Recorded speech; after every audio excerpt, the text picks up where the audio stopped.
Witam serdecznie. Sprawdzam, czy tylko gdzie, ale chyba głos jest. Nie mogę sprawdzić, dlatego że siedzę tutaj zupełnie w innym miejscu. Tym co wczoraj, ale wczoraj mogę sprawdzić ze względu na to, że była koleżanka. No i nie wiem, jak się Państwu podobała ta audycja, ale jest jedna sprawa, że tak, my na ogół nie obchodzimy Sylwestra.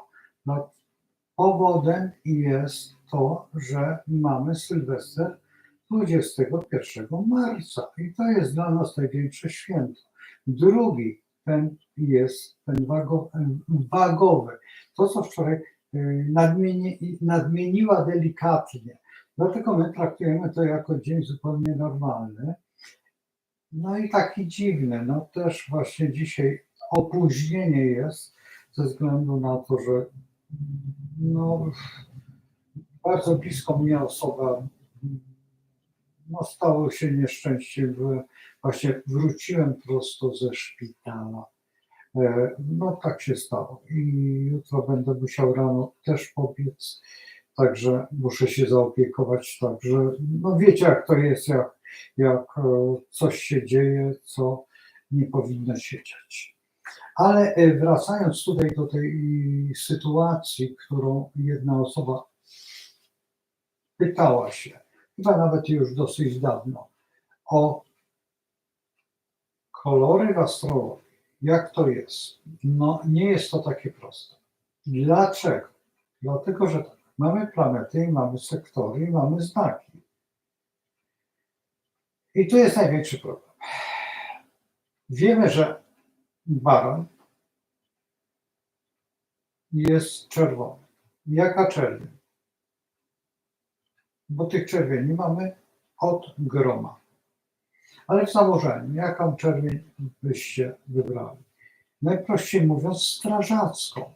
Taką, co się można poparzyć, taką, co można kuć żelazo. Dlaczego? No bo mamy Marsa. Mars to broń. I ta biała broń. Także mamy tutaj już w pewnym momencie i teraz tak. Nie wiem, czy ktoś z Was był w Kuźni i widział, jak się monotonnie młotem uderza w stal. I ona w pewnym momencie zaczyna świecić, zaczyna być gorąca, zaczyna być, no bo są te ruchy atomowe, ale to już jest fizyka, to jest zupełnie co innego. Ale teraz wyobraźcie sobie teraz tak, to nie jest to jasne takie, tylko właśnie taka specyficzna czerwień. I teraz trzeba wybrać, czy ta czerwień, czy ta czerwień. Skąd wiemy, jaka czerwień? Nie wiemy. To jest próba błędu. Mamy wytłumaczony kolor barana. Teraz, dalej, idąc, mamy, ale Mars, no dobrze, no to wyobraźcie sobie broń. No i jaką czerwień wybrać? Stal nie jest czerwona, jest ta rozżarzona. No możecie użyć tego koloru, dlaczego nie? A ja bym się pokusił zupełnie na inny kolor. Dlaczego? Dlatego, że dla barana tego ostrego to tak, ta czerwień taka, ale dla takiego tępego barana, no to jaka? No zastanówcie się, jaka jest czerwień najbardziej podobna do takiej zgaduj zgadula, w której ręce złota kula. No, pomyślcie. A co byście powiedzieli, jakbym powiedział rdza? No przecież to jest żelazo. Tak? FeO, nie pamiętam ile. Chyba O4, chyba tak? Nie pamiętam ile żelazo ma. Nie pamiętam zupełnie. Ale przypuśćmy założenie. Tlenek żelaza. Czy jest ważne? Bardzo ważne. Dlaczego? No, to można by się zastanowić dlaczego. Czy rdza jest potrzebna? Szalenie potrzebna. No i mamy wytłumaczenie tutaj barana. Przechodzimy do następnego znaku. Mamy byka. Co to jest byk? No ale co z byka możemy brać? Rogi, bzdura, kolor. Szata? Przecież byki są na ogół czarne, albo szare, albo tam białe. No to więc który byk? Nie, kolor mleka i przetworów mlecznych. Mamy gamę? Teraz tak, to jest mleczny. No nie, to nie jest taki czysto mleczny, to jest taki przybrudzony mleczny. Jaki przybrudzony mleczny? Przypuśćmy śmietanę. I na ogół jest to ten kolor. Ale może być mleka, może być zgniłej śmietany, może być sera, są niebieskie sery. Ale to musi być kolor ten mleczny. Ten, który odpowiada mleku. Na przykład masło. Może być kolor masła. Ile znam kolorów masła? Ojej, chyba z 8 albo 9 minimum. I zawsze to będzie masło. Ja nie mówię z domieszkami, tylko takie zwykłe od krowy. Jak jesteście na przykład w Tybecie i pijecie takie mleko od takiego jaka, to ono zupełnie ma inny kolor to masło niż to masło, na przykład, które kupujecie fińskie na przykład to masło. Czy na przykład duńskie masło, które jest uznawane jest za jedno z najlepszych. Z makiem z pasternakiem. Pamiętacie takie masło z liści chrzanu? No i takie masło. A może być zjełczałe masło, też ma swój kolor. Może być klarowane masło i też ma swój kolor. I to wszystko jest to. Teraz planeta Wenus. No też jaka planeta może być Wenus? Bo ktoś powie, no miłość czerwona. No można spróbować. A czerwień jaka? A jak ostygnie miłość? A jak jest taka rozpalona miłość, to jaka? Ta strażacka? No nie może być ta strażacka. Mars już jest czerwony, czy rdzawy, a tutaj, no jaka czerwień? No musi być odmienna. I teraz w zależności jak, w jakim wieku, w jakim tym, można mieszać. Na ogół czerwienie byka są specyficzne, ale wolałbym tutaj zostawić ten mleczny kolor niż tą czerwień. Bałbym się z tą czerwienią manipulować. Następnie idziemy dalej. Uderzamy w bliźnięta. No bliźnięta, no to proste, no 2 kolory są tylko. Różowy i niebieski. Teraz tak. Ale jest chłopiec. No a dlaczego chłopiec nie ma mieć różowego? W Stanach Zjednoczonych najbardziej popularnym kolorem jest właśnie czerwień. Dlaczego? Nie dlatego, że tam lubimy czerwień czy nie czerwień, tylko były miski po prostu metalowe, które rdzewiały. Jak praliście, to wreszcie stawało się czerwone od rdzy. I taki kolor jest najmodniejszy. I te różowe, dlatego koszule te takie typowo, wiecie, takie latynoskie, takie, co to właśnie są takie te kolory. tej kolory właśnie nie ze względu na folklor, że żywiołowy. Nie, tylko ze względu na to, że chłopcy chcieli wyprać, a musieli szybko, no to nalali wodę, a bardzo często woda jest zaszelaziona i ja to miałem na przykład nad morzem, już najbardziej w Oliwie. No. W Oliwie woda była ruda w wannie. Na przykład jak się pierwszy raz jechało do Oliwy i człowiek nie był przyzwyczajony, to był przerażony. Z kranu czerwona woda krwawa. No i masz tutaj ten kolor. Teraz, jeżeli patrzymy, a ten niebieski, no to też trzeba się zastanowić, jaki niebieski. To jest Merkury i jest informacja. Nie może być to niebieski brudny. No jaka informacja brudna? No żart. To musi być błękit, tylko musi być błękit specyficzny. Musi być, że to jest ten Merkury. Ten delikatny Merkury, taki powiew. Jeżeli sobie wyobrazić fale radiowe, że dają drgania, takie błękitne, ten anielskie takie, no to jest właśnie ten błękit. To są te błękity takie, niebo czasami jest tak, czasami. Czasami mówi się, Boże, jakie niebo, jakie anielskie. No to właśnie to jest to. To jest ten moment. No i potem mamy raka. Rak. I Merkury. No Merkury to też jest właśnie ten kolor. Te kolory, tylko w zależności jakich chcemy użyć, albo różowy, albo niebieski. Ktoś powie, nieprawda, bo tamto. Dobra, niech posiedzi, poczeka. Ja już znam takich, co to łapki w dół dają wielcy artyści. I się wezmą do roboty. Ja zawsze te przytyczki dam, bo czasami jak słyszę, jak Paco Rabanne, zresztą świetny, zresztą jeden z największych kolorystów w astrolog przede wszystkim, numer 1. I Paco Rabanne fantastycznie pokazywał te swoje pokazy, właśnie Merkurego, saturniczne, uraniczne, to plutoniczny, pokaz plutoniczny był rewelacyjny. No był rewelacyjny.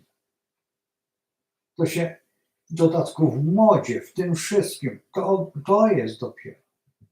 Ale to trzeba, nie ma nic za to.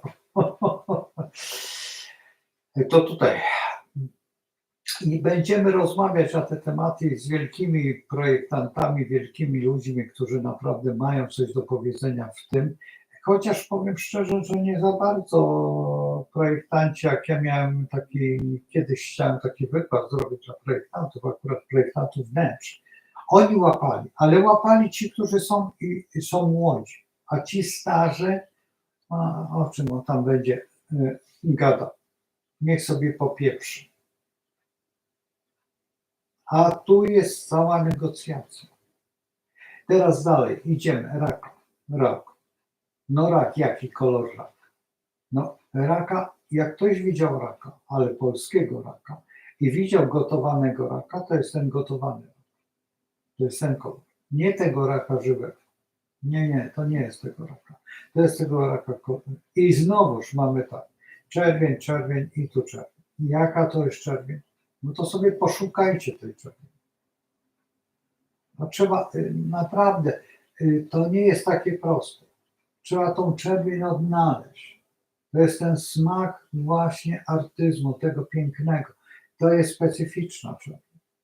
Bardzo specyficzna czerwień. Ja bym poszedł nawet, że to jest czerwień buffalo. Jak ktoś wie, co to jest czerń buffalo, to bym tutaj szedł w tym kierunku. Od buffalo czerwieni do czerni, bo to jest czerni, ale buffalo jest czerwienia. Wśród czerni to jest buffalo kolor i jest czerwienia. Jak spojrzycie na ten kolor buffalo pod słońce, to zobaczycie tą czerwień. Jak ktoś będzie w Stanach Zjednoczonych i będzie na tym, wiecie o co chodzi, nie żubry nasze, tylko no już kojarzycie co? co Indianie polowali na to przyjrzyjcie się dokładnie w ich, zmrużcie oczy i zobaczycie ten kolor, bardzo specyficzny kolor. Indianie bardzo często używają tego koloru.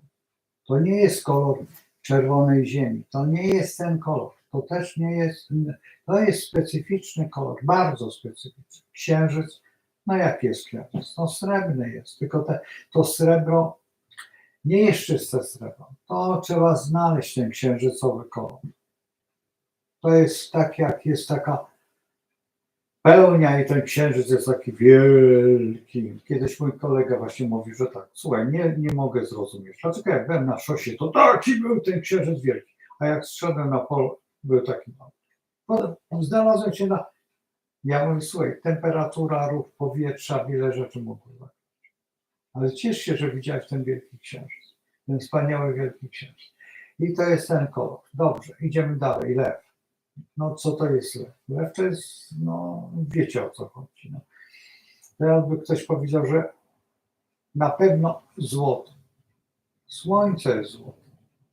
Złoto, ale też bardzo specyficzne złoto. To nie jest takie złoto na przykład rosyjskie, to nie jest takie złoto. Teraz, jakie złoto? Dla kogo robicie? Co to za lew? Jaki typ lwa? I teraz macie tych kolorów złota od groma i możecie się bawić w tym. Teraz idziemy dalej. Słońce jest złote, tak, no dobrze, ale sam lew jako ten nie jest złoty. A jest taka farba, ja nie wiem czy w innych kolorach, ale kiedyś ta farba kolejnych, jak ja jeszcze się uczyłem, artystycznych, Karmeńskiego, był ugier złoty. I to jest ten kolor.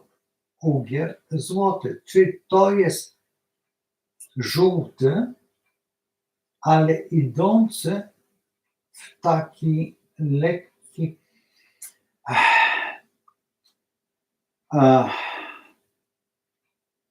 piasek, ale złoty. Czasami macie piasek i mówicie, Boże, jaki on złoty. No to jest ten kolor właśnie. Piasku takiego. Popielaty to nie jest popielaty. To nie jest jasny brąz. To jest coś jeszcze innego. No, ugier złoty, no, nie umie odpowiedzieć. No, gdybym miał kolory, tutaj paletę barw, pewnie bym odnalazł ten typ barwy. Potem następnie idąc mamy pandę. To są kolory pracy. Ciężkiej pracy. Pot, znoj, kurz. Czyli właściwie kolory od czerni do takiej szarości. Teraz Merkury. Czy jest ten Merkury, który tam był? No nie zupełnie, on jest hadesowy. To nie jest ten sam Merkury. Szybciej bym poszedł, że to jest takiego betonowego pomnika kolor. Albo jakbyście wzięli taki stary pomnik taki omszały, ale bez tego mchu i na przykład gołębie go tam urządziły. To jest mniej więcej te barwy. To są te barwy. Ja się ich bardzo boję. Bardzo boję się tych barw, dlatego że one są, te wszystkie kolory, te, które wymawiam, są rakotwórcze.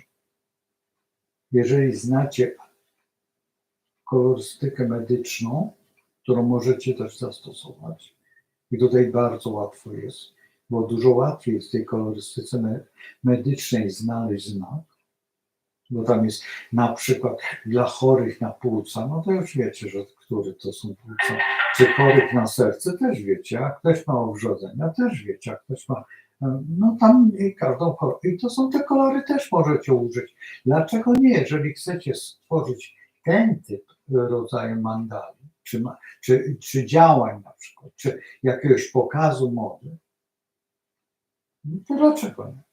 Proszę. Jeżeli tylko znacie. Kolorystyka jest bardzo ciekawą kolorystyką, jeżeli tutaj patrzymy. Teraz idziemy do... Aha, no Merkury już omówiłem, teraz idziemy do wagi. Z wagą jest dosyć trudno, dlatego że są to kolory negocjacji. Jak pamiętacie tableau, co to jest tableau i kolor tableau, a jak już nie znacie, to bilardu, kolor bilardu. Ale także kolor taki specyficzny biskupi. I taka zieleń bardzo ciężka agawy.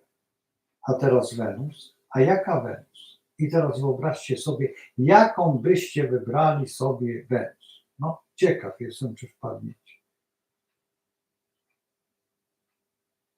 No to wyobraźcie sobie taką, tutaj dzieci chyba nie ma.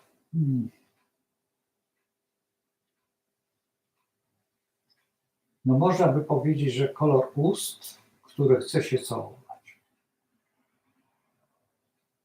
No i teraz dla kogoś mogą być to czarne usta, oczy czarne, włosy czarne, usta takie same. Nie, pamiętacie tą piosenkę? I szyja taka sama. Dobra, to było trochę inaczej, ale wiecie o co.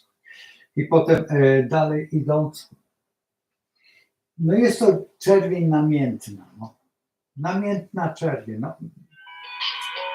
Przepraszam. Muszę odebrać ten telefon. Tak?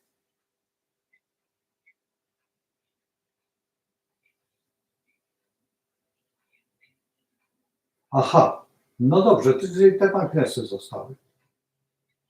Dobrze, dobrze, dobrze.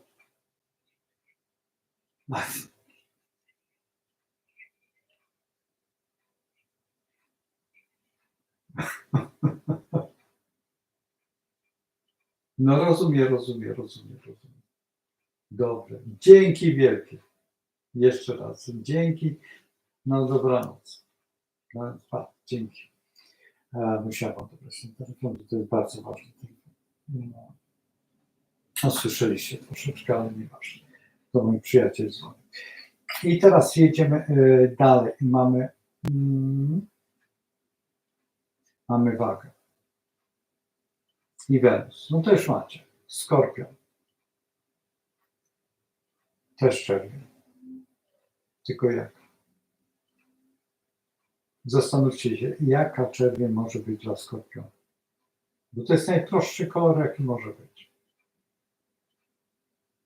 Jest gama kolorów. Oczywiście, że jest gama kolorów.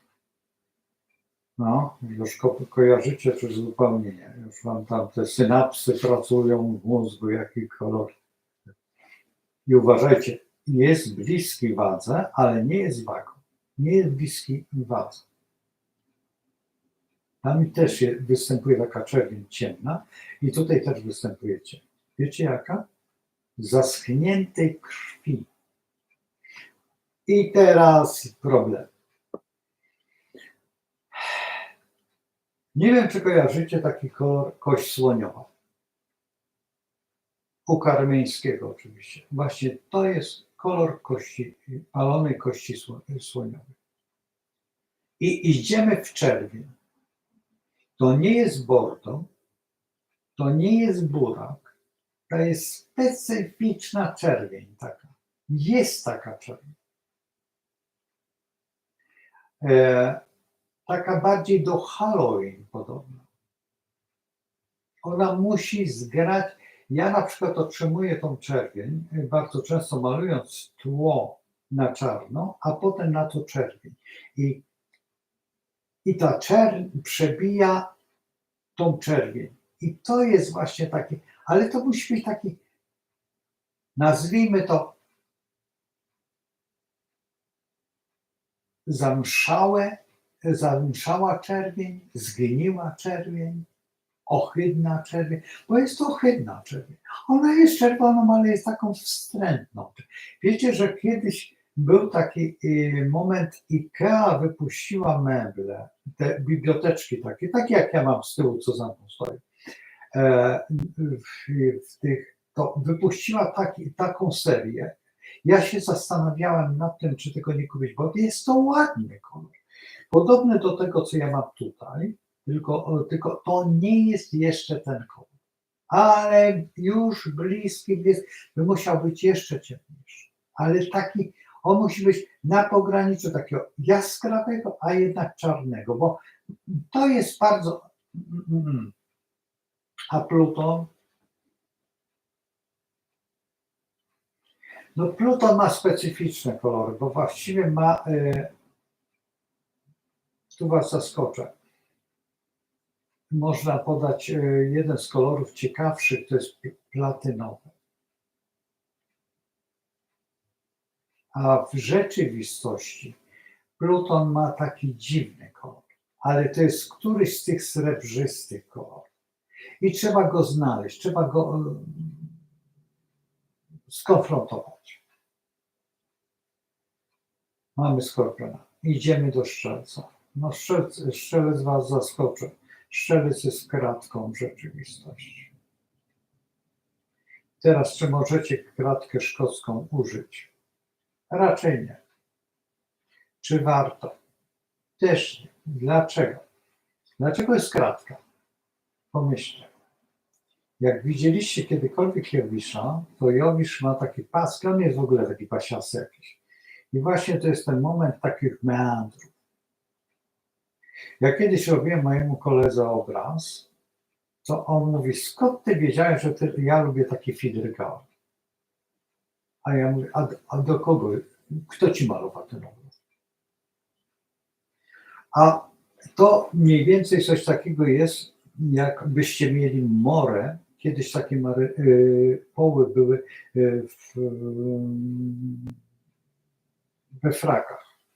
On się mienił tak, jak mieni się we wszystkie wzory. Kobiety nosiły takie suknie balowe. Także jest to specyficzne. On taki układa się w różne wzory, a w rzeczywistości wygląda tak, jakbyśmy wiry takie mazańce. I to jest właśnie ten. A sam Jowisz, no to jakie chcecie kolory? Najlepiej kilkanaście kolorów. Tylko pamiętacie, to muszą być jowiszowe kolory. No i teraz w zależności od wieku, od i wolałbym, żeby nie były te kolory, które już żeście używali. To znaczy te wszystkie planety, które były, żeby nie występowały te kolory. Może występować żółć, ale specyficzna, żebyście nie używali tej żółci już tam gdzieś, bo Jowisz w pewnym momencie może być żółty, ponieważ jest drugim słońcem.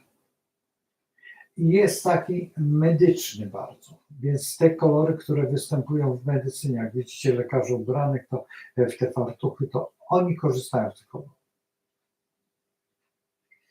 No i potem mamy koziorożca. No i koziorożec jest najlepszą zabawą, bo koziorożec jest w rzeczywistości szczytem góry. Na górze mamy biały, potem mamy taki jakiś szaro-czarny i potem mamy taką zieleń kosą drzewiny i jedziemy dalej, aż poprzez wszystkie. Teraz w zależności jaką górę sobie wybierzemy i te wszystkie kolory to są te kolory. Teraz, jeżeli zbierzemy samego Saturna, to nie jest ta sama czerń, która jest w Pannie, ale bliska czerni czy bliski Saturn jest takim kolorem zatrzymania, takim podkreśleniem. Jak macie znaki drogowe, to tam występuje taka czerń, taka specyficzna czerń. Ona widać, nie widać, ona jest czarna, a właściwie można by było powiedzieć, że to takie kółko graniaste, jeżeli chodzi o Saturna, że ta czerń jest taką specyficzną czernią. To nie może być czerń taka typowa czerń, tylko ona musi być taka czerń, jakbyście zgasili światło i wam się pojawia czerń. Ona jest czernią, ale ona nie jest czernią. Bo wiecie, że to jest zgaszone światło. To jest bardzo specyficzne kolory. Naprawdę trzeba poświęcić wiele czasu takiej psychologii bardzo, Bo psychologia barwy jeszcze zajmuje się czymś innym niż tutaj, jeżeli z punktu mojego, ja w rzeczywistości, artystów, plastyków, których poznałem, niektórzy mienią się. Akurat na tym zjeździe była taka dziewczyna, która maluje mandale. Nie chcę powiedzieć, że są, ale one są dla mnie mdłe. I dla mnie nie robią tego, ja chcę ją mieć.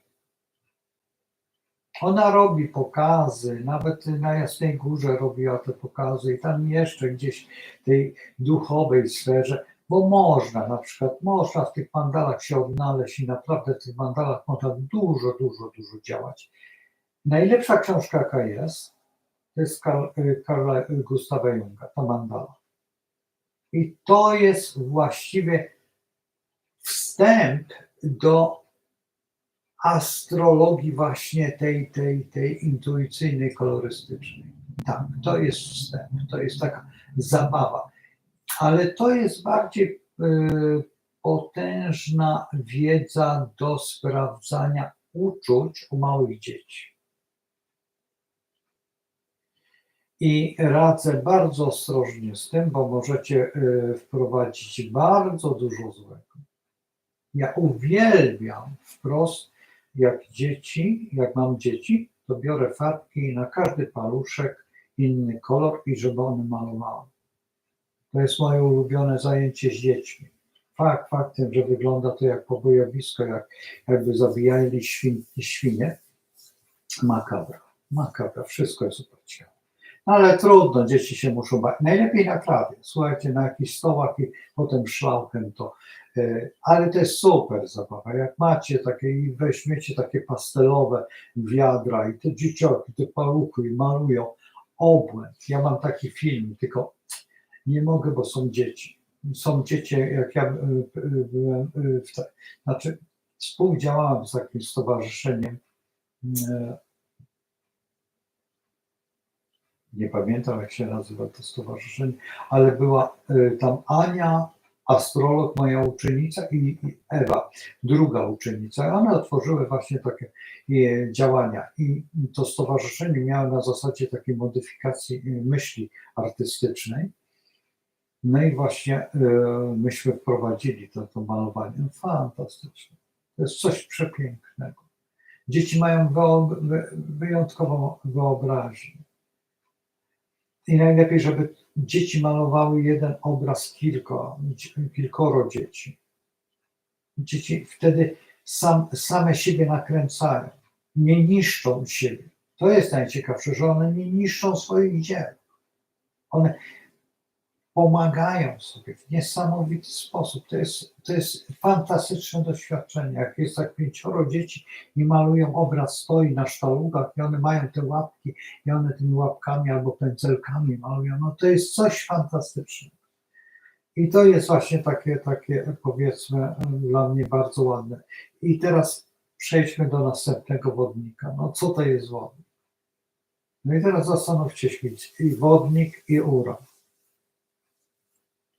I tu jest mały konflikt, bardzo mały konflikt, bo wodnik w rzeczywistości, o dziwo, jako znak, to jest jako przejście tutaj znakowe, to jest taki kolor stawu w ciemnym lesie,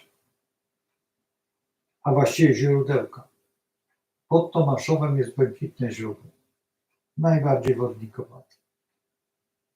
Błękitne źródło. Ale otoczkę musicie też stworzyć. Więc to jest taki błękit w czymś.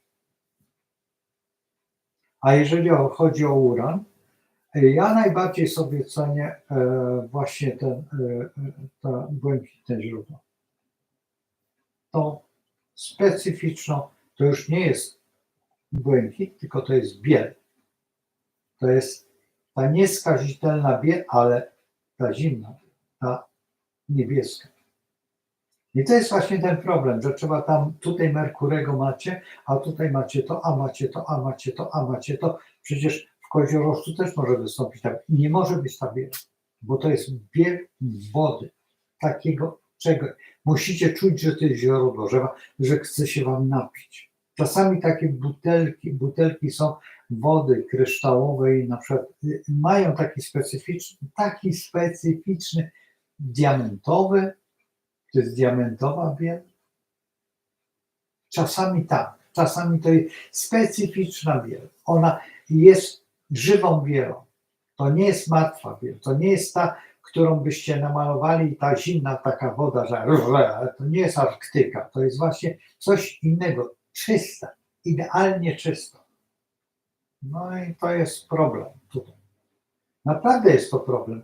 Jak się robi taką paletę, to naprawdę musimy popracować sobie, albo mieć pełny zakres farb takich, co to jest po 15 albo przynajmniej po 7 kolorów i próbować. Trzeba ciągnąć ten kolor, wyciągać go. No i wchodzimy do ostatniego znaku, czy do ryb. No i jaki to jest ryby? Widzieliście wodę niebieską? Bo ja nie widzę.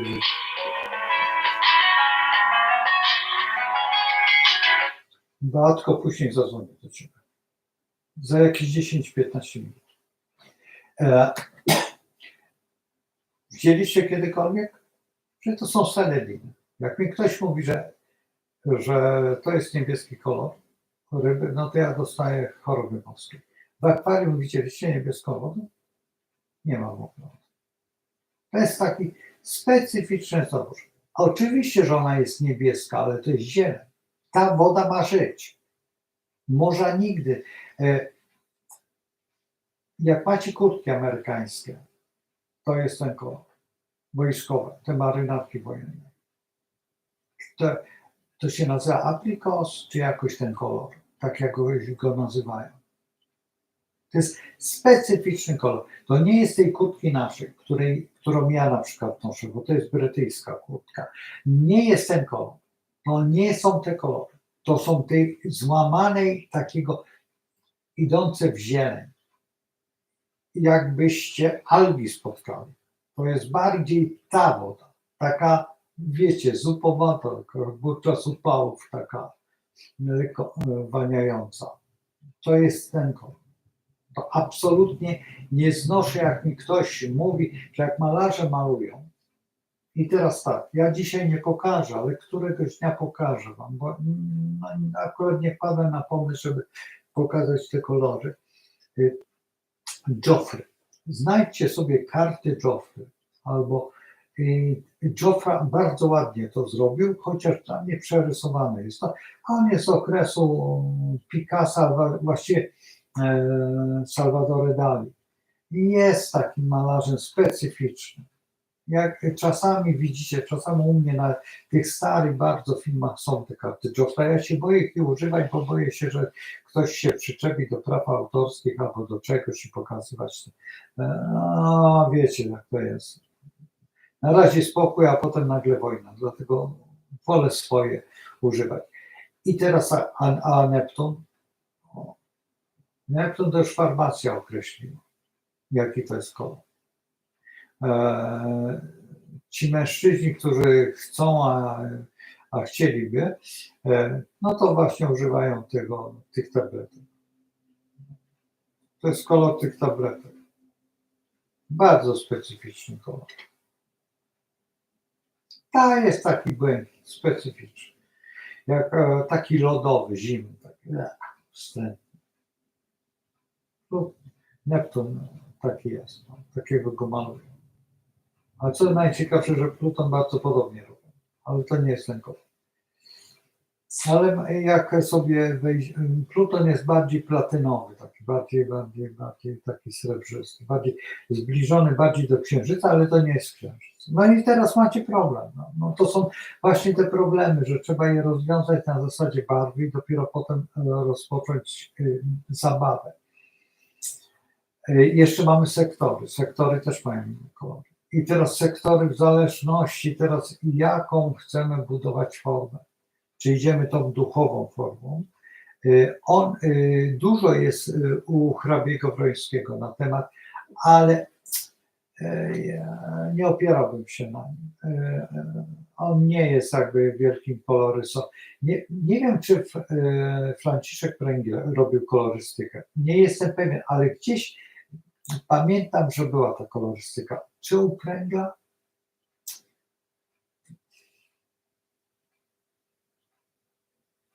Nie przypominam sobie. Jeszcze jest jeden plastyk, z którego korzysta Leon Zawadzki. Jak uczył, to uczył właśnie tej astrologii, tylko ja nie pamiętam, jak on się nazywa. Ten chłopak mieszkał w Warszawie i on uczył, bardzo wcześnie zmarł, bardzo wcześnie, i on użył też kolorystyki. Nie pamiętam, jak on się nazywa. To jest jedyny astrolog, którego właściwie tylko starzy astrolodzy znają, jeszcze starsi ode mnie. On uczył, troszeczkę uczył. Nawet kiedyś ja jako rozpocząłem swoją karierę, to on już nie żył. Już nie żył.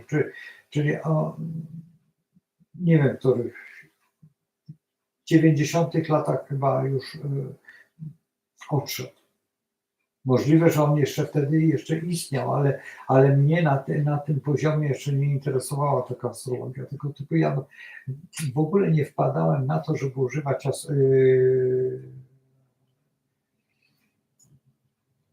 znaczy malować mandal, czy malować astrologicznie. Potem przez panią Knap, profesor Knap z Krakowa, ona namalowała pierwszą mandalę, jaką zobaczyłem, którą ma też profesor Leszek Beres. Ja potem namalowałem swoją mandalę, ale profesorowi zrobiłem taką właśnie mleczną tą mandalę. To niby i wyjątkowo był zachwycony tą mandalą, a najbardziej żona Leszka Beresa. Ona mówiła, że ja naprawdę przepięknie te barwy zrobiłem, że one były takie leszkowate. No właśnie, bo profesor nosi te koszulki takie wymalowane przez Waldiego. Ja kiedyś z Waldkiem tutaj usiądę i będziemy rozmawiać o tych barwach jego, bo on stosował jeszcze inny typ, ale nie chcę zdradzać. Jak będziemy rozmawiać, tak wczoraj z Beatą, żeśmy usiedli tutaj, to zupełnie tak, szczerze mówiąc, to po 20 latach udało mnie się ją posadzić przed kamerą, żeby ona, dlatego ja robiłem próby. Przepraszam, to nie było ładne tutaj filmowanie, ale starałem się zobaczyć, jak to wygląda. Jeszcze tylko nie oglądałem, nie miałem czasu, no bo dzisiaj to tragedia i tak, no wiecie, o co chodzi. Właśnie, a Beatka przed chwilą dzwoniła, ale w innej sprawie, właśnie w sprawie tego, że byłem w szpitalu. I kolega też dzwonił w sprawie tej szpitalnej, także tutaj już. No i chyba wyjaśniłem te kolory, chociaż to jeszcze nie jest wyjaśnienie. Naprawdę na kolorach w astrologii można spędzić kilka nocy i plenery robić ogromne i to nawet pokusiłbym się, że mógłbym zrobić taki, wiesz, miesięczny plener i by wszyscy mieli co robić. Naprawdę, bo jeżeli byśmy chcieli, żeby wytworzyć w sobie taki obraz, taki swój własny obraz. Po pierwsze, mamy kilka metod malowania, tak? Czyli mamy gwasz, mamy akwarel, mamy olej, mamy akryl, mamy jeszcze tam jakieś, przypuśćmy lakiery do paznokci, albo farby jakieś, nieważne, jest. I jeszcze mamy palety różne, tak? Jeszcze mamy Rembrandta, mamy Matejki paletę, mamy mnóstwo tych palet, też Anglicy aż przesadzają. I byśmy chcieli w tej mandali robić, no to już się tutaj chyli Carl Gustav Jung, bo to jest natężenie psychiki. Każdy kolor ma swoją psychikę i każdy kolor odpowiada pewnemu natężeniu myśli. Zobaczcie kolory uduchowione. Jednym z najbardziej uduchowionych kolorów jest pomarańcz. Gdzie go wepchniecie? Tego koloru w ogóle nie ma w astrologii. Moglibyśmy władować go w Jowisza, bo faktycznie on jest wielki, ale nie zasługuje na to, bo Słońce jest większe. Czy moglibyśmy w Słońcu? Zniszczymy Słońce. Słońce nie ma. Słońce może być zielone, ale nie może być pomarańczowe. Dlaczego? Bo biblijne Słońce, jeżeli patrzymy się na Słońce poza naszą atmosferą, jest zielone. Ono emituje zieleń, a nie emituje to, co my widzimy. To jest już pryzmat. Tu się chwali pryzmat. Biel jest pryzmatem. Ogień nie daje bieli. Jeżeli patrzymy, dopiero po zdeformowaniu tego światła otrzymujemy białe światło, ale białe światło niby my nazywamy naturalnym, ale to jest rozproszone światło. To jest przez atmosferę, przez różne rzeczy. Gdybyśmy się wznieśli, to byśmy otrzymali zielone. Czy błędem będzie, jeżeli będziemy malować zielone słońce? Absolutnie nie. A czy błędem jest namalowanie, tak jak malował no obojętnie kto, Witkacy czy Van Gogh? Też bardzo dziwny malował. A dlaczego? No bo miał specyficzną wadę wzroku, tak, zresztą Matejko miał specyficzną wadę wzroku i dlatego na przykład są koloryści, a nie są koloryści, a są malarze, którzy nie są kolorystami. Namalować kolorystycznie obraz, no to Fałat potrafił to zrobić. I jeszcze kilku naszych artystów, no i w Szwecji, nie pamiętam jak on się nazywa, to jest jeden z największych szwedzkich malarzy kolorysta i malował właśnie na terenie Polski. Jego obrazy czasami gdzieś na wsi można zdobyć i one, to są miliardowe sprawy. Tak, tego artysty plastyka to bądź Szwedzi kupią za każde pieniądze. Ponieważ tych obrazów, to co ja wiem, to jest 12 czy ileś. To jest tam znikoma część. Ale faktycznie one są, kolorystycznie są niesamowite. I jest kilkunastu takich malarzy, którzy naprawdę mają ogromną kolorystykę. I teraz jeżeli patrzymy z punktu widzenia na przykład, chociażby jak będzie malował Skorpion, to też będzie inaczej. Jak będzie malował przypuśćmy Bliźnięta, będą też inne barwy. To są palety, tak jak Matejki mamy palety, tak jak mówiłem już, czy Rembrandta, czy obojętnie, no jest mnóstwo tego. Także że tutaj mamy pole do popisu przeogromne, także możemy się tutaj wyżywać w każdą stronę. Także tutaj nie ma jednolitej formy jakby działania. Nie ma. Także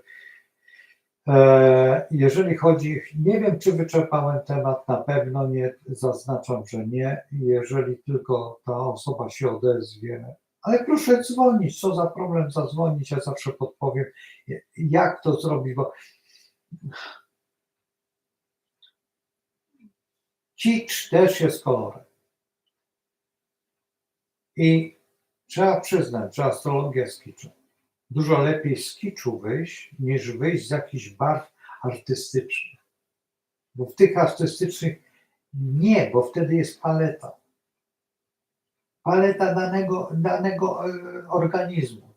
Czyli przypuśćmy, ktoś jest strzelcem i on ma tą swoją paletę. I baran też ma swoją paletę. I ryby też mają swoją paletę.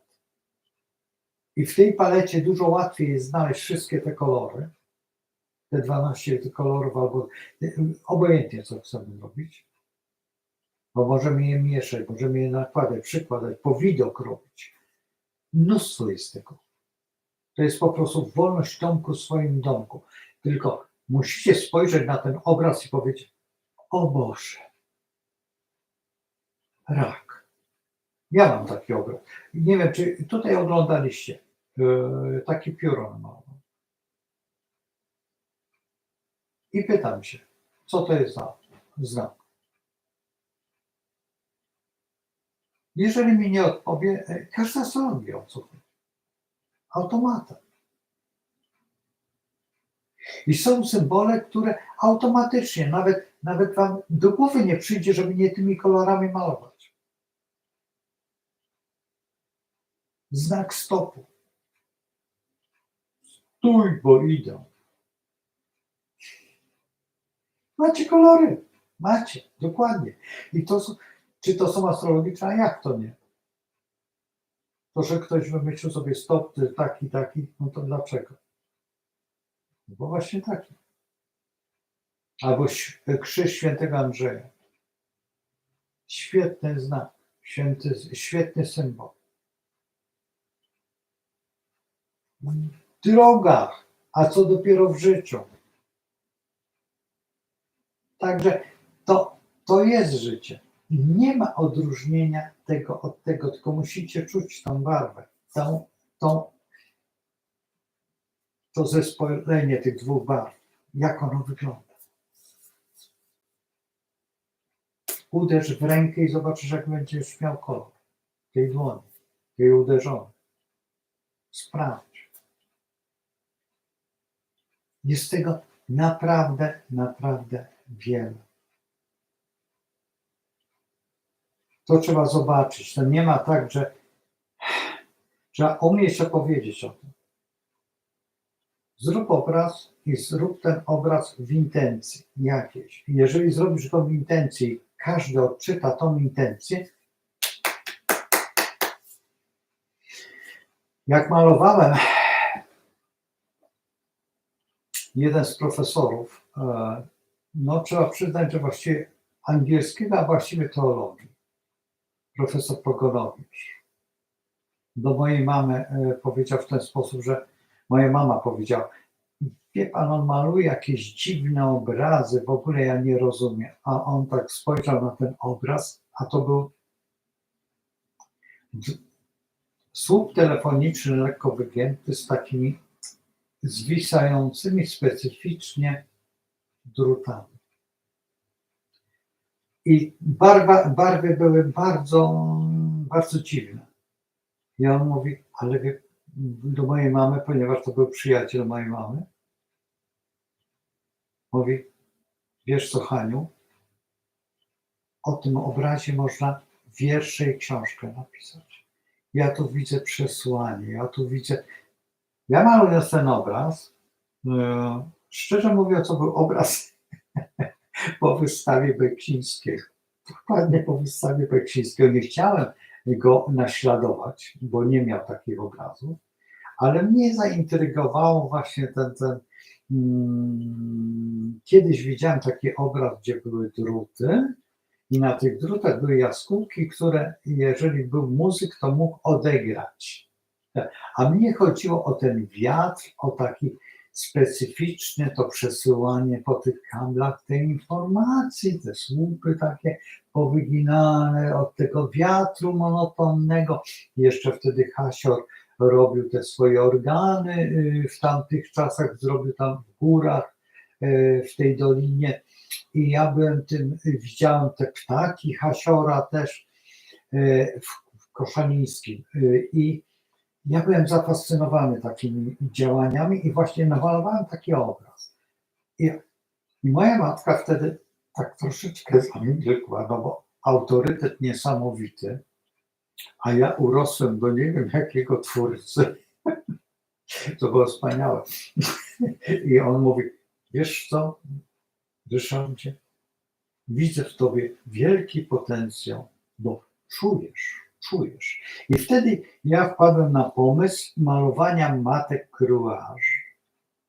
I ja te matki maluję co pewien czas. Są to bardzo trudne obrazy, bo są to przeważnie wozy, gdzie ciągnie jakaś postać. I na tych obrazach, na jednym obrazie jest pełno czaszek, które ciągnie ta matka Cruage, a na tym, nie wiem czy to był ostatni, jest taka wielka trupia czaszka i ona ciągnie ten wóz. I są takie obrazy symboli, które trzeba w życiu przejść. A w tej chwili tak się stało, że nie skończyłem tej szkoły Salvador Dali, gdzie No, to nie jest żal, to jest, ale mam tą przyjemność, że byłem u dziewczyny, gdzie wisiał ten obraz, który ja malowałem, a to nie był mój. To był tego chłopaka, który był na moim miejscu. I widziałem ten obraz i czułem, że to jest mój obraz, a nie mój. I to jest ten moment.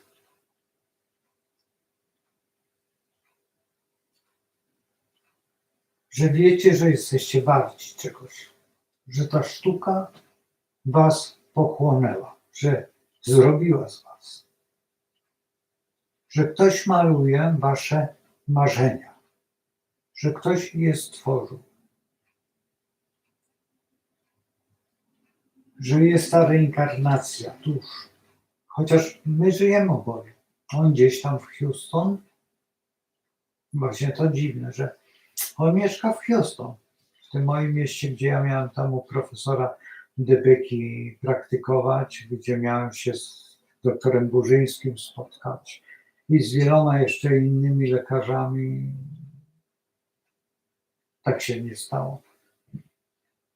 A dzisiaj oglądałem ten rentgen i ten lekarz tak się spojrzał na mnie, ja mówię, świetnie wiem, panie doktorze, co tu jest. A mój nie muszę tłumaczyć. Absolutnie. Jaką metodą? Blaszki, dobrze. A drugi lekarz już później mówi, jeszcze drucik zastosujemy, który ja mówię, no właśnie na tą, tutaj by się przydał. Ja mu tylko się spojrzał.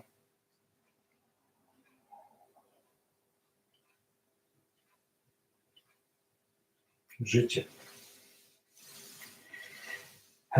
Trzymajcie się do jutra z Bogiem. Ja mam nadzieję, że jakoś Bóg pomoże.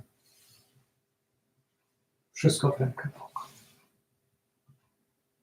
A to, że chcecie malować, to ta osoba prosiła mnie o to tylko się cieszę, bo nie pamiętam, jak ten obraz się nazywa. To chyba święta Faustyna nawet malowała, nie jestem pewien. Ten, który jest na Litwie, ten Chrystus z tymi promieniami. Widziałem ten obraz.